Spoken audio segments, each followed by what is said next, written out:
आज मैंने Disney plus Hotstar में कोरियन ड्रामा बिग माउथ का एपिसोड 1 और एपिसोड 2 देखा। तो कैसा लगा मुझे ये देखिए, Korean drama, Korean web series, Korean thriller, इस तरह का जो कोरियन जितने भी सारे काम हैं, इंडियन ऑडियंस वो देखने के लिए बहुत प्रोत्साहित रहते हैं। और इंडियन ऑडियंस के बीच में कोरियन जितने भी सारे काम है उसको लेके, चाहे वो वेब सीरीज़ हो या फिल्म हो, उसको लेके काफ़ी उत्सुकता होता है। वो लोग मतलब इंडिया में कोरियन सारे कामों का बहुत बड़ा एक फ़ैन बेस बन चुका है।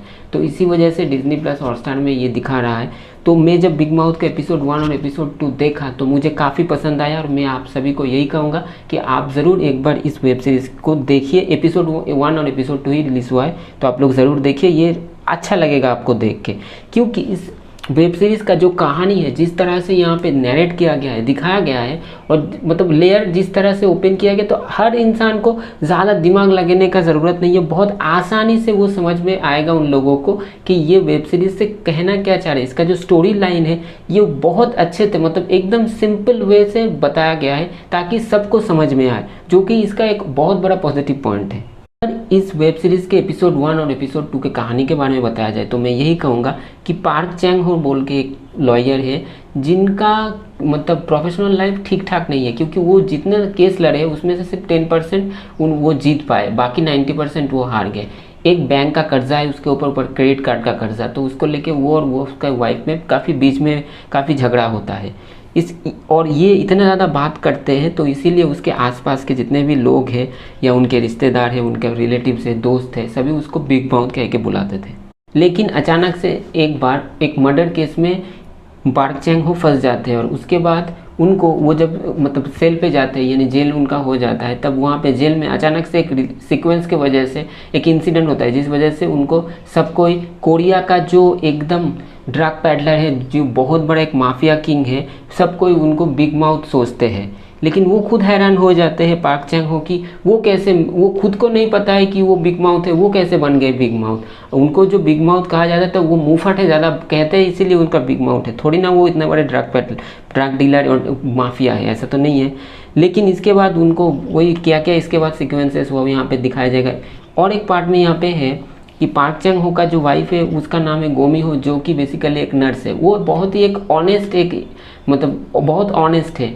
और जब उनके हस्बैंड के बारे में ये सब पता चला तो वो जानते थे अपने हस्बैंड को, अपना हस्बैंड, उनका जो हस्बैंड है वो बहुत ही शरीफ और बहुत ही एक ऑनेस्ट इंसान है। वो कभी इस तरह का घिनौनी मतलब इस तरह का क्रिमिनल एक्टिविटी के साथ वो दूर दूर तक उनका कोई रिश्ता नहीं है। तो अब क्या करते हैं, गोमी हो एक लॉयर हायर करते हैं और अपने जो हस्बैंड है उनसे बात करने की कोशिश करते हैं।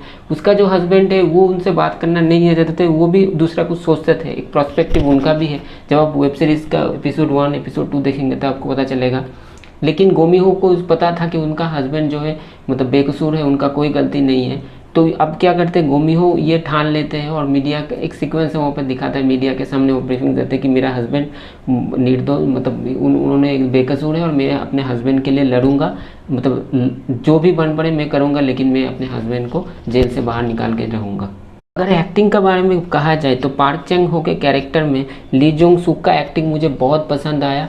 यहाँ पे इस जो वेब सीरीज़ के दो एपिसोड है, इसमें बहुत से सीक्वेंसेस है, इमोशनल सीक्वेंस, एक्शन सीक्वेंस से लेके सीरियस, सभी जगह पे उनका जो परफॉर्मेंस है बहुत ही बेहतरीन लगेगा। हर परफॉर्मेंस, हर सीक्वेंस वाइज उनका जो परफॉर्मेंस है उस तरह से मतलब बहुत एक मैच्योर परफॉर्म वहाँ पे किए हैं। सीक्वेंस के डिमांड के हिसाब से, कहानी के हिसाब से उन्होंने अपना जो एक्टिंग है उस तरह से मतलब दिखाए हैं, तो बहुत ही बेहतरीन लगा। आप जब देखेंगे उनका एक्टिंग, खासकर इमोशनल जो सीक्वेंसेस है, एक्शन सीक्वेंस है, उनका एक्टिंग मुझे बहुत पसंद है। Through out the web series के एपिसोड 1 और एपिसोड 2 में उनका जो मैच्योर एक्टिंग है और जिस नेचुरल फ्लो से वो एक्टिंग कर रहे थे वो काफ़ी पसंद आया। और उनका जो वाइफ है, पार्क चैंग हो का जो वाइफ है गोमी हो, उसके कैरेक्टर में इम यून आ का कैरेक्टर मुझे एक्टिंग बहुत ही पसंद है। उन्होंने जिस तरह से एक्टिंग किया है, ली जंग सुक और इम यून आ दोनों का जो केमिस्ट्री था हस्बैंड वाइफ के तौर पे, उन लोगों का जो इमोशनल बॉन्डिंग था, उन लोगों का डायलॉग डिलीवरी से लेके एक मतलब इमोशनल सीक्वेंस, सीरियस सीक्वेंस, दोनों ने बहुत बेहतरीन परफॉर्म किया है। इसके साथ साथ इस मतलब वेब सीरीज़ में एक मेयर है जहाँ पे वो लोग रहते थे, उस जगह का जो मेयर है उनके कैरेक्टर में किम जुम हु का जो एक्टिंग है वो भी बहुत मैच्योर था, बहुत ही अच्छा लगा। इसके साथ साथ क्वाक डोंग योन का एक्टिंग भी मुझे अच्छा लगा। इस जो वेब सीरीज़ का एपिसोड 1 और एपिसोड 2 का जो बीजीएम है, बीजीएम बहुत ही बेहतरीन था। सीक्वेंस वाइज और कहानी जिस तरह से आगे बढ़ा था उसके हिसाब से वो बीजीएम बहुत ही बेहतरीन था। लेकिन एक दो सीक्वेंस थोड़ा मोटा था जहाँ पे बीजीएम थोड़ा लाउड लगा, लेकिन उसको छोड़ के थ्रू आउट द मतलब वेब सीरीज़ इसका जो मतलब एपिसोड 1 और एपिसोड 2 में जितने भी सारे जगह पे ये बीजीएम यूज़ हुआ है थ्रू आउट द वेब मतलब एपिसोड्स बहुत ही बेहतरीन था और बहुत ही मतलब अच्छा लगा मुझे। और इसका सिनेमाटोग्राफी भी काफ़ी अच्छा है। तो मैं सभी से यही गुजारिश करूँगा कि डिज्नी प्लस हॉटस्टार में कोरियन जो ड्रामा वेब सीरीज़ है बिग माउथ का एपिसोड 1 और एपिसोड 2 रिलीज़ हो चुका है। अगर आप एक अच्छा web series thriller web series अगर देखना चाह रहे हैं तो इसका एपिसोड 1 एपिसोड 2 आ गया है। आप ज़रूर जाके डिज्नी प्लस हॉटस्टार में देखिए।